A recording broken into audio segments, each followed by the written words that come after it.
اب اگلے عشرہ میں شب قدر آ رہی ہے جو 21 23 25 27 29 میں سے ایک رات ہوتی. ہمارے پاکستان میں صرف 27 کو لوگ جاگ رہے ہوتے ہیں.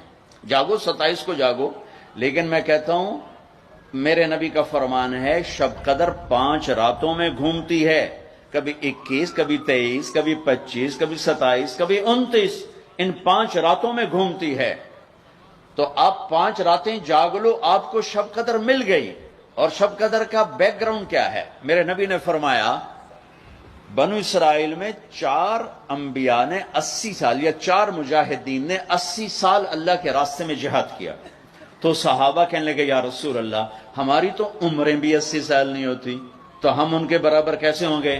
تو ابھی ان کا یہ سوال باقی ہے اور مجلس باقی ہے کہ جبریل آ گئے کہ یا رسول اللہ بشارت دیں اپنی امت کو کہ اللہ کہہ رہے ہیں اِنَّا أَنزَلْنَاهُ فِي لَيْلَةِ الْقَدْرِ وَمَا أَدْرَاكَ مَا لَيْلَةُ الْقَدْرِ لَيْلَةُ الْقَدْرِ خَيْرٌ مِّنْ أَلْفِ الشَّهْرِ. چلیں ہم آپ کو ایک رات دیتے ہیں، آپ کی امت کے مرد عورت جاگ لیں، 80 سال سے زیادہ اجر لکھ دیا جائے گا.